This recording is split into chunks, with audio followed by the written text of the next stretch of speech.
गुरुदेव संतवाणी channel और दर्शकों की तरफ से आपको जय श्री कृष्ण। जी जी। गुरुदेव, आपकी दिव्य वाणी और आपके दिव्य स्वरूप को भगवत स्वरूप ही माना जाता है। इसलिए कुछ हमारी भी अपनी जिज्ञासा है और कुछ श्रद्धालुओं की भी, कि भक्ति को लेकर, सत्संग को लेकर अक्सर आपका एक आदेश होता है कि किसी के भी जीवन में कोई भी संकट हो, बाधा हो या कोई उन्नति करनी हो, उसके लिए सत्संग ज़रूरी है। लेकिन गुरुदेव, सबसे बड़ी एक समस्या आ जाती है कि जब हम एक आरंभ करते हैं, इसके 3 पड़ाव होते हैं कि एक सत्संग हमारे जीवन में आरंभ ही नहीं होता लाख कोशिश करने के बाद। फिर एक दूसरा पड़ाव आता है कि हम सत्संग में आरंभ हो जाते हैं, भगवान के जैसे करीब चले जाते हैं, आपके जैसे जैसे आदेश मानते हैं। फिर जैसे हमारे जीवन में कुछ समस्याएं आती हैं तो हम वापस हट जाते, टूट जाते, उल्टा भगवान को दोष देने लगती है, यानी कि हमारी किस्मत काम नहीं करी। तीसरा एक और आता है आपकी अपार कृपा कि आपके सत्संग से जुड़ जाते हैं, फिर जीवन में कोई संकट आए, कुछ भी आए, लेकिन फिर हम वापस नहीं हटते हैं। तो इस पे गुरुदेव आपका मार्गदर्शन चाहेंगे। और इसमें सबसे पहले पड़ाव के विषय में बात करें गुरुदेव कि हमारे जीवन में सत्संग क्यों नहीं आ पाता है कि लाख चाहने के बाद भी। नारायण। सर्वप्रथम संतवाणी के सभी श्रोताओं को शुभेच्छा।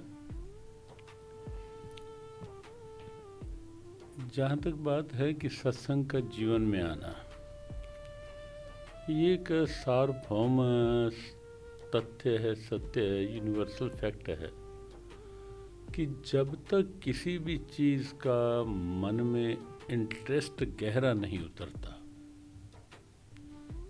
तब तक उधर कदम नहीं बढ़ते या उसके लिए आगे कुछ व्यवहारिक नहीं हो पाता। तो सबसे पहली बात तो ये है कि सत्संग की रुचि जागृत हो। रुचि तब जागृत होगी, उससे भी पीछे मुड़ के हम देखें जब उसके महत्व का पता चलेगा कि सत्संग जीवन में क्यों आवश्यक है। जैसे बच्चे को जब ये जागरूकता हो जाएगी कि पढ़ाई क्यों आवश्यक है जीवन में, पढ़ाई नहीं है तो क्या कठिनाई है, तो बच्चे का इंटरेस्ट बनेगा, इम्पोर्टेंस के साथ इंटरेस्ट होता है। सत्संग का जब ये लगेगा कि सत्संग ही है जो जीवन को दिशा दे सकता है, सत्संग ही है जो असत से हटाकर सत की ओर, अनुचित से हटाकर उचित की ओर, प्रमाद से पुरुषार्थ की ओर, स्वार्थ से परमार्थ की ओर ले जा सकता है। सत्संग ही है जो जीवन को सही जीवन बना सकता है। जब ये इम्पोर्टेंस समझ में आएगी तो इंटरेस्ट बनेगा, इंटरेस्ट बनेगा तो अपने आप कदम सत्संग की ओर बढ़ेंगे। तो पहली बात तो ये है कि सत्संग के महत्व को समझना होगा और सत्संग के लिए रुचि जागृत करनी होगी। और जब ये हो जाएगा फिर सत्संग जीवन का अंग बन जाएगा। इसमें गुरुदेव थोड़ा सा वो अगला विषय पर जाना कि रुचि मतलब कैसे हम आगमन करें, चाह रहे हैं कि उसको हम, क्योंकि एक आलसी मन होता है हमारा, तो उस रुचि को कोई बढ़ाने का विशेष उत्तर मतलब जैसे देखो, जीवन में हमें चाहिए ये कि हम जीवन को अच्छे से जी पाएँ, ये एक जिज्ञासा बनानी होगी। क्योंकि मनुष्य जीवन है, सब योनियों से अलग जीवन है, श्रेष्ठ जीवन है। तो श्रेष्ठ जीवन में से कुछ श्रेष्ठता प्रकट हो, श्रेष्ठ जीवन में कुछ श्रेष्ठ कार्य हो पाएँ और कुछ विचार हमारे सद्विचार बन पाएँ, वृत्तियाँ सद्वृत्तियाँ बन जाएं।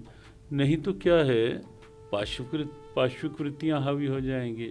शरीर तो मनुष्य का होगा, लेकिन आचरण जो होगा वो कहीं ना कहीं पशुओं जैसे आचरण, कई वृत्तियाँ काम, क्रोध, लोभ, मोह, अहंकार यही हावी हो जाएंगे अगर जीवन में सत्संग नहीं होगा।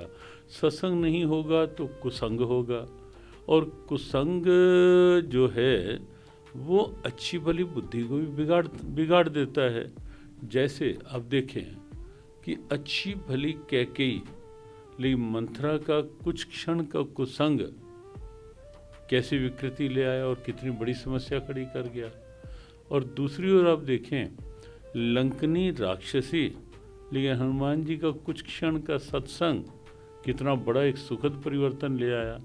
तो हम प्राय कहते हैं कि जो अच्छी भली बुद्धि को बिगाड़ दे उसका नाम कुसंग है, और जो बिगड़ी हुई बुद्धि को संवार दे उसका नाम सत्संग है। तो इसमें चयन करो कि मुझे बिगाड़ की ओर चलना है या सुधार की ओर चलना है। तो जब ये आएगा कि सुधार की ओर, तो सत्संग के बिना कोई विकल्प नहीं होगा। तो इस रूप में जब विचारा जाएगा तो निश्चित लगेगा कि सत्संग जीवन में कितना आवश्यक है और कुसंग से दूर रहना कितना आवश्यक है। इसमें गुरुदेव फिर दूसरा मार्ग वही है कि हम सत्संग में प्रवेश करें, लेकिन हमें कुछ दुख तकलीफ यानी कि हमारे अनुरूप फैसला नहीं आता है, तो हम फिर विचलित होते हैं, उल्टा भगवान को दोष देने लगते हैं। इसको हम किस संकेत के रूप में लें? अगर कुछ ये एक हमें लगता है कि अधूरी श्रद्धा, अधूरी आस्था का भाव है कि अगर तनिक भी कोई विपरीत परिस्थिति आए और सत्संग को छोड़ बैठे, तो इसका अभिप्राय सत्संग अभी तक जीवन में आया ही नहीं। अभी केवल सत्संग औपचारिकता में है। सत्संग जब जीवन में आ जाता है तो ये मानना चाहिए कि कहीं ना कहीं अगर कुछ प्रारब्ध के अनुसार कोई ऐसी स्थिति आई भी है तो सत्संग के प्रभाव से उसका प्रभाव क्षीण होगा, सत्संग के प्रभाव से मनोबल मजबूत होगा, विल पावर अच्छी बनेगी और सत्संग के प्रभाव से निश्चित है कि आपकी सहन शक्ति बढ़ेगी और प्रारब्ध का प्रभाव कम होगा ही होगा। तो सकारात्मक सोच ये हो सकती है कि सत्संग में आते हुए भी अगर कोई कष्ट आया है तो सत्संग में ना आ रहे होते, ना सन्मार्ग की ओर चल रहे होते तो क्या स्थिति होती। तो इसलिए कोई विचार ही है जो विचलित करता है, वरना बहुत से उदाहरण ऐसे हैं शास्त्रों में कि जिनके जीवन में बहुत कष्ट आए, बहुत विपरीतताएं आई, लेकिन उन्होंने सत्संग का आश्रय नहीं छोड़ा। अंतिम विजय विभीषण ने सत्संग का आश्रय नहीं छोड़ा, रावण ने सत्संग को स्वीकार नहीं किया। अंतिम परिणाम अब दिखे ना कि रावण का अंतिम परिणाम क्या रहा और विभीषण का अंतिम परिणाम क्या रहा। सत्संग का मार्ग जो है उसमें प्रारंभ में पिछली प्रारब्ध के अनुसार कोई कठिनाई आ सकती है, लेकिन आप विश्वास रखें कि परिणाम सत्संग के मार्ग का ही अच्छा है। कुसंग के मार्ग में प्रारंभिक उछाल आ सकता है, लेकिन उसका परिणाम किसी भी प्रकार से अच्छा नहीं है।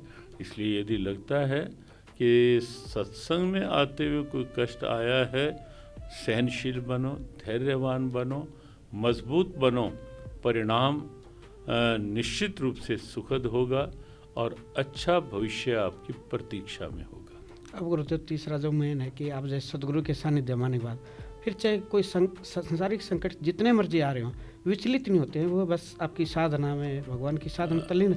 ये पराकाष्ठा मतलब कब संभव हो और कैसे, इसके लिए एक विशेष उत्तर सब जानना चाहते हैं। वास्तविक भक्ति यही है। ये तब संभव होगा जब सत्संग केवल सुनने तक नहीं रहेगा। सत्संग के भी अलग अलग स्टेप्स हैं। एक है केवल सुनना, एक है उस पर फिर विचार करना, और एक है जो उच्चतम स्वरूप है कि सत्संग का जीवन में उतर आना, आंतरिक स्थिति में सत्संग का प्रभाव बन जाना। जब सत्संग जीवन में आ जाएगा, जब सत्संग व्यवहार में आ जाएगा, जब सत्संग का प्रभाव अंदर तक पहुंचना प्रारंभ हो जाएगा, तो उसके बाद पहली बात तो कष्ट लगेगा ही नहीं। विपरीत परिस्थिति आएगी भी तो लगेगा कि कोई पिछली प्रारब्ध कट रही होगी। अच्छी बात है, शीघ्रता से कट जाएगी ताकि आगे का मार्ग और खुला होगा। तो सत्संग जीवन में आएगा तब निश्चित रूप से तब कोई विपरीतता, प्रतिकूलता प्रभाव नहीं बना पाएगी। गुरुदेव, आपने श्रीमद् गीता भागवत की भारतवर्ष में पूरे विश्व में एक अलग जगह रखी है, लेकिन इसमें एक जो हम पहले जुड़ना चाहते हैं, जो अक्सर कुछ लोगों का कि जब पहली बार पढ़ते 10 शायद रहता है कि जैसे कल भी आपने उल्लेख किया था ये छोटा सारांश में कि थोड़ा समझ में नहीं आती है। तो एक हम जैसे नए सिरे से अगर भागवत को समझना चाहें, क्योंकि 10वें अध्याय के बाद कुछ और वर्णन आना शुरू हो जाता है भगवान का श्रीमुख से निकला, तो उसको हम थोड़ा विचलित से हो जाते हैं। उसमें थोड़ा एक सार चाहेंगे। वो सबसे पहली बात तो भगवद गीता को लेकर यह समझनी आवश्यक है कि गीता केवल अर्जुन के लिए नहीं थी। गीता मेरे लिए है, मेरी समस्याओं का समाधान है। जब हम उस रूप में गीता को देखेंगे कि गीता मेरी हर समस्या का समाधान है, मेरे हर प्रश्न का उत्तर है, तब जैसे जैसे जैसे जैसे आप गीता में प्रवेश करेंगे, आगे बढ़ेंगे, जैसे जैसे गीता जी के पन्ने खुलेंगे, जैसे महात्मा गांधी जी ने कहा कि for me Bhagavad Gita is my book of answers, मेरी मेरे उत्तरों की पुस्तक है, मेरे हर प्रश्न का उत्तर जब जब मैं कोई पन्ना पलटता हूँ मिलता है। तो एक बात तो ये माननी होगी कि मेरी हर समस्या का समाधान गीता है। और दूसरी बार, पहली बार पढ़ोगे तो कुछ कम होगा, हाँ वही नया भाव तो है। देखा कई बुद्ध जीवों का जी। यही आई जिज्ञासा हाँ। गुरुदेव से जानना इस विषय में। तो उसके बाद देखो, बच्चा भी अगर पढ़ने जाएगा तो पहली बार में ही तो सारी पढ़ाई नहीं उतर आएगी ना, स्टेप बाय स्टेप आएगी। जब नियमित रूप से लगा रहेगा और जब फिर पढ़ाई समझ में आ जाएगी, फिर वो छूटेगी भी नहीं। बिल्कुल यही स्थिति है कि जब गीता की समझ में आ जाएगी और बार बार जब अभ्यास करेंगे, क्योंकि गीता में भी कहा अभ्यासेन तु कौन्ते, अभ्यास करना होगा, practice makes a man perfect. अभ्यास ही पूर्णता लाता है। तो ये नहीं करना होगा कि एक बार देखा, नहीं समझ आई, नहीं मेरी समझ में नहीं आ रही, छोड़ दिया, फिर क्या समझ में आएगा। एक बार पढ़ा है, दूसरी बार पढ़ो, तीसरी बार पढ़ो, और धीरे धीरे ऐसी समझ में आएगी गीता कि गीता जीवन का एक मधुर और सरस गीत बन जाएगी। तब आपको लगेगा, स्वयं को भी लगेगा और आप औरों को भी समझा पाओगे कि जीवन को अगर माधुर्य से जीना है, जीवन को अगर आनंद से जीना है, जीवन को अगर संतुलन बना के जीना है, बैलेंस्ड लाइफ के रूप में आगे बढ़ना है, तो गीता पढ़ो। हर क्षेत्र में उत्साहपूर्वक, विश्वासपूर्वक आगे बढ़ो। गुरुदेव मैंने एक और देखा है कि आपको भी देखा और संतों को भी, दिव्य संतों को देखा है जो संसारिक जीवन में संपन्न हैं या बड़े बड़े पदाधिकारी हैं, यानी कि IAS तक के, जब भी वो आपके सानिध्य में आते हैं तो सबसे पहले ग्रंथ गीता ही पढ़ने के लिए जब वो पूछते हैं कि गुरुदेव हमारा कोई मार्गदर्शन करो, हमें मतलब कुछ नहीं है समझ अपनी जो पढ़ाई है या बिजनेस कारोबार के लिए, तो सबसे पहले गीता का ही संदेश दिया जाता है आपके द्वारा, संतों के द्वारा। ये मेरा एक सौभाग्य रहा कि कई जगत गुरु शंकराचार्य संतों के भी मतलब प्रमुख उसमें रहा हूँ प्रमाण, तो मैं हैरान होता हूँ कि गुरु जी सबसे पहले रामायण महाभारत छोड़ के कहते हैं गीता पढ़ना शुरू करो सबसे पहले। उसमें कारण है कि गीता जो है वो भले ही हमारे वेद हैं, पुराण है, रामायण है, महाभारत है, उन सब का सार है भगवद गीता। इसीलिए आप देखेंगे भगवद गीता बहुत छोटा शास्त्र है। आप रामायण का स्वरूप देखें, महाभारत का देखें, सब ग्रंथों का देखें, पुराण देखें, बृहदाकार है। ये तो कुल 18 अध्याय और 700 श्लोक हैं। एक तो सब ग्रंथों का सार है और एक इसमें कथाओं का विस्तार नहीं है। आज का बुद्धिजीवी ये चाहता है कि मुझे कुछ थोड़े में मिले और उसको मैं समझ के जीवन के अनुसार उसको चला पाऊँ। तो गीता जब देखते हैं तो गीता में वो सब मिल जाता है थोड़े में ही, जो आपको समग्र लाभ दे सकता है, जो आपको व्यापक प्रेरणाएं दे सकता है, जो आपके जीवन को पूर्णता की ओर ले जा सकता है। एक बात तो ये, और एक बात ये है कि गीता में कहीं भी कोई जाति भेद नहीं, वर्ग वर्ण भेद नहीं, कोई कास्ट, कलर, क्रेड, कंट्री, कोई सीमा नहीं गीता में। गीता एक प्रशासनिक अधिकारी हो या न्यायिक अधिकारी हो, नेता हो या अभिनेता हो, या किसी भी फील्ड का कोई कर्मचारी हो, व्यापारी हो, कोई सेनानी हो या कोई हो, गीता सबके लिए है। और इसीलिए गीता जब भी कोई आते हैं तो गीता दी जाती है कि सरलता से, सहजता से अपने पास रखो, और जब जब लगे मन विचलित है, अस्थिर है, तब तब गीता के पन्ने खोलो, विश्वास रखो, आपको गीता में समाधान मिलेगा, स्थिरता मिलेगी, मानसिक शांति मिलेगी, मनोबल की वृद्धि मिलेगी, कार्य कुशलता मिलेगी। गुरुदेव एक आपके दिव्य स्वरूप से एक और जिज्ञासा है कि आप संत से भगवत स्वरूप माने जाते हैं और आपका एक प्रभाव पूरे जनमानस पर है, पूरे विश्व में। तो जिसमें संत महात्मा भी आपको आदर सम्मान देते हैं, बड़े बड़े जो बड़े पदों पर हुए भी, लेकिन आपके चेहरे पर कभी किसी की प्रशंसा का प्रभाव नहीं दिखाई देता। आप महादेव की तरह अपनी साधना में जैसे शांत हैं, स्थिर हैं, लेकिन जब आप संदेश करते हैं तो भगवान श्री कृष्ण की तरह, विष्णु की तरह, राम जी की तरह मारते हैं। तो उस एक ये बुद्धिजीवियों का अक्सर एक चर्चा होती है आपके विषय में कि ये कैसे एक जीवन में संभव हो सकता है, इतना आदर सम्मान पाने पर किसी से भी जरा से भी प्रभावित नहीं होते हैं, कि प्रशंसा से किसी से, बिल्कुल भगवान शिव की तरह शांत हो जाते हैं। देखो, हमें लगता है इसमें गुरुदेव मैं थोड़ी देर तक वो सीखना चाहते हैं अपने जीवन में, उसका ये है कि एक अंश भी महाराज जी का हम पे आ जाइए तो बोला हमारा जीवन सफल हो जाए। हमें लगता है कि किसी का अच्छा कार्य है, उसको शुभकामनाएं देना एक अलग विषय है, लेकिन व्यासपीठ पे बैठकर तो हमें लगता है कि व्यासपीठ पर तो केवल वही चर्चा होनी चाहिए जो व्यासपीठ के अनुरूप है।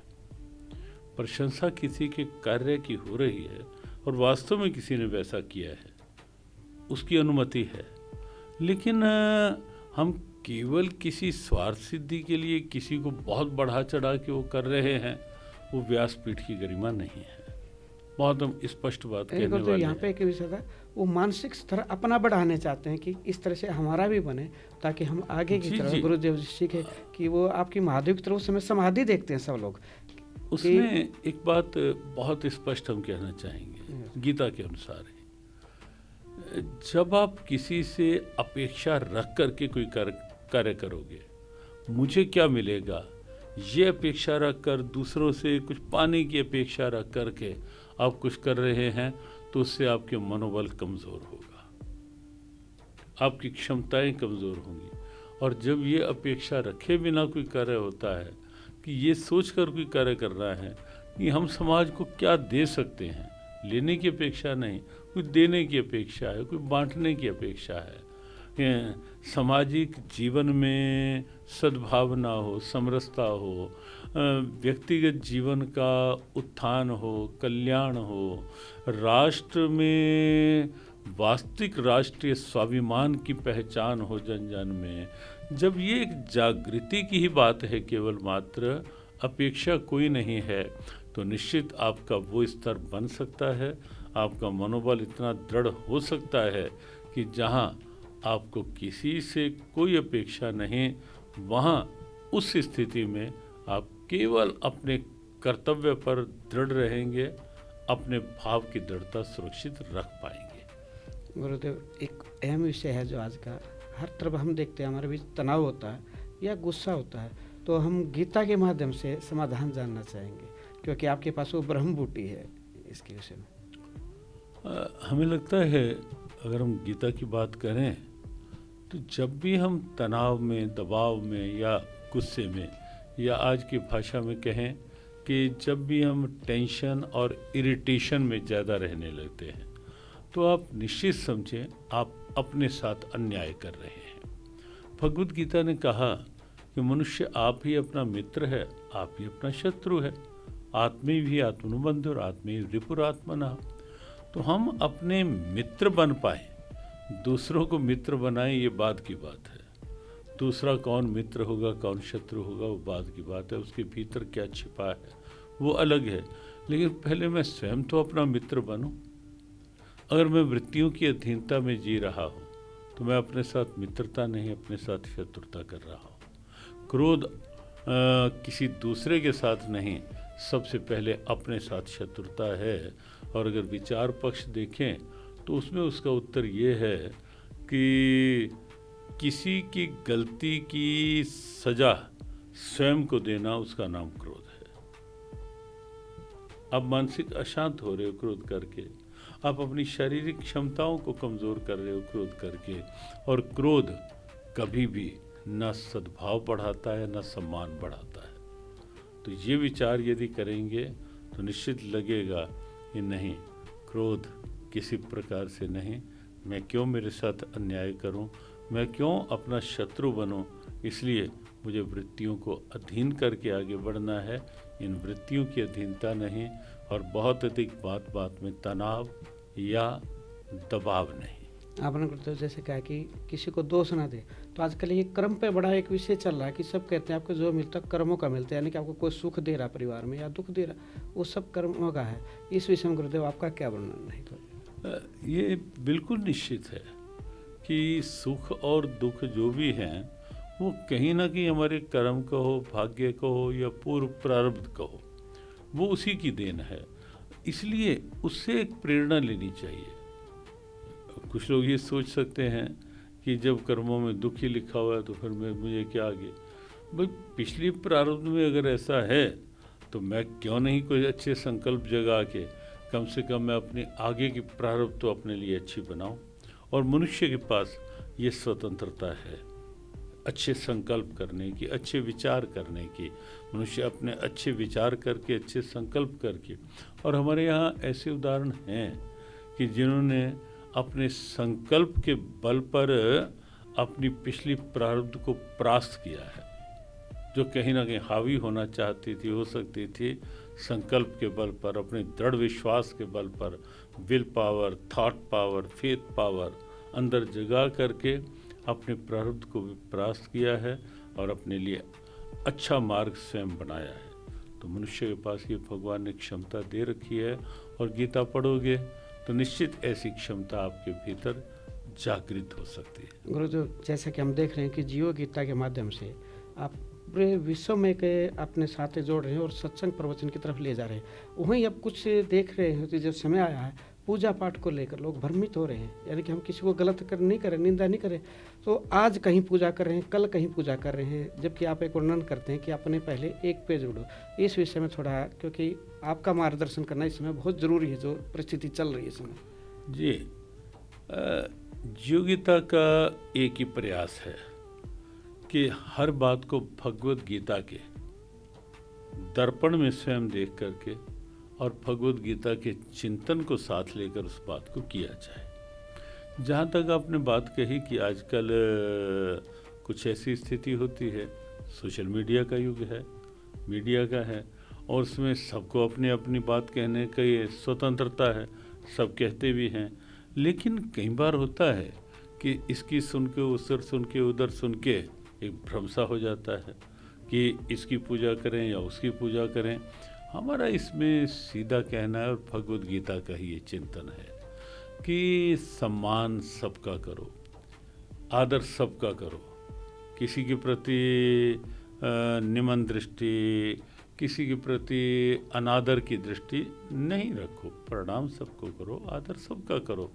लेकिन जहाँ तक निष्ठा की बात है, जहाँ तक अभ्यास की बात है, वो तो निश्चित करना ही होगा, और ये मानना होगा एक में अनेक हैं और अनेक में फिर एक है। जैसे अब देखें, गोस्वामी तुलसीदास जी ने विनय पत्रिका में भगवान गणेश की उपासना की, लेकिन गणेश जी की उपासना गाइए गणपति जगवंदन के रूप में करके उनसे भी बाद में कहा यही कि महंगत तुलसीदास कर जोरे, बस हूँ राम सिय मानस मोरे।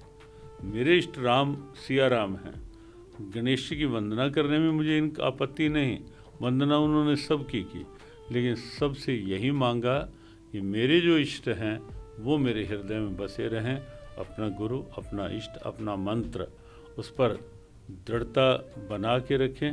और गीता के अनुसार श्रद्धावान लभते ज्ञानम, आपको ज्ञान की प्राप्ति, फल की प्राप्ति आपकी श्रद्धा, आपकी आस्था, आपके विश्वास से ही होने वाली है, इसलिए विश्वास अडिग रखें। गुरुदेव, इसी विषय पे एक थोड़ी और जिज्ञासा है कि जैसे भौतिकवादी बढ़ा तो हमने जैसे अपने गांव परिवार छोड़ दिए, तो हमें पता ही नहीं हमारे कुल देवी देवता या हमारा राज्य, ऐसे में हमारी गीता क्या मार्गदर्शन करती है और आपकी दिव्य वाणी?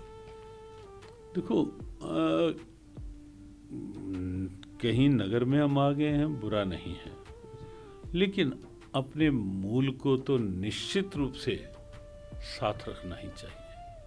वो अपनी परंपरा का हो, अपने अध्यात्म का हो, या अपने कुल का, कुल देवता हैं, कुल देवी हैं, या कुल से जुड़ी, वंश से जुड़ी जो भी चीज़ें हैं। हो सकता है कि आप शारीरिक रूप में ना जा पाएँ वहाँ, लेकिन आपके भीतर यदि भाव दृढ़ है तो आप निश्चित समझें आप दूर रहकर भी अपने भाव की दृढ़ता के बल पर उन परंपराओं को अपने जीवन में बनाए रख सकते हैं और उन परंपराओं के साथ आप अपना लगाव, अपना जुड़ाव बना सकते हैं। तो भाव नहीं छूटे, विश्वास नहीं टूटे अपनी परंपराओं के प्रति। जहाँ भी हो वो अपने मन में और अपनी आगे की वंशावली में उन परंपराओं का सम्मान करते रहें, करवाते रहें। गुरुदेव, जिज्ञासा तो काफ़ी है, लेकिन आपका गीता सत्संग का कार्यक्रम है, बस एक अंतिम इच्छा है गुरुदेव कि संसारिक जो सत्संग भजन कीर्तन करते हुए हम अपने संसारिक जीवन को कैसे सुखी रूप से जी सकते हैं गीता के माध्यम से, बस ये जिज्ञासा। देखो, सत्संग भजन कीर्तन पाठ ये जीवन को संतुलित बनाने के लिए है। हम एक बात सदैव कहा करते हैं कि गीता का जो समत्वम योग उच्यते है, समता योग है, वो इस रूप में भी है कि आप संतुलित जीवन बनाएं, व्यवहार अच्छे से करें, करने ही चाहिए जो जो दायित्व निश्चित हैं। भगवद गीता ने कहा अपना अपना कर्तव्य कर्म उसे छोड़ना नहीं चाहिए। गीता में ऐसे कई संकेत हैं। लेकिन जहाँ तक बात है सत्संग की, भजन कीर्तन की, पाठ की, वो आपके व्यवहार को और अच्छे से पूरा करने में आपके लिए सहायक होगा, आपके लिए एक नींव बनाएगा, ताकि व्यवहार में आप विचलित ना हो जाएं। नहीं तो क्या होगा, अगर सत्संग का आधार नहीं है जीवन में, तो व्यवहार तो पग पग पे विचलित भी करता रहेगा, कहीं प्रलोभित करता रहेगा, कहीं आसक्त करता रहेगा, कहीं अहम जगाता रहेगा, कहीं निराशा बढ़ाता रहेगा। तो जब सत्संग होगा तो आप संतुलन बना पाएंगे कि मुझे व्यवहार भी करना है तो सद्भावना पूर्वक करना है, और आधार बनाना है तो परमानेंट बनाना है, मजबूत बनाना है। वो आधार है परमात्मा, या यूं कहें कि विकास की, विस्तार की बिल्डिंग जो है भौतिकवादी आज के समय की, उसकी मजबूत नींव है अध्यात्म। वो सत्संग के रूप में हो, वो पाठ के रूप में हो, या वो ध्यान के रूप में हो, किसी भी रूप में हो, वो नींव है आपके जीवन की, आपके व्यवहार की। इसलिए पहले मजबूत नींव बना करके उसके बाद आगे बढ़ने का महल तैयार करो। ये गीता की एक संतुलित जीवन की प्रेरणा है। गुरुदेव, आपसे दिव्य ज्ञान जानने की बहुत इच्छा है, लेकिन अभी समय की मर्यादा है। आपसे पुनः निवेदन करेंगे कि आप पधारें और हमारा ज्ञान मार्गदर्शन करें। आपको कोटि कोटि नमन, वंदन। सब श्रोताओं के लिए भी ढेरों ढेरों शुभकामनाएं। आप हमारे संत वाणी चैनल को सब्सक्राइब करें, वीडियो को लाइक करें, शेयर करें, और हाँ, बेल आइकन पर क्लिक करना बिल्कुल ना भूलें, ताकि हमारी किसी भी वीडियो की सूचना सबसे पहले आपको मिले।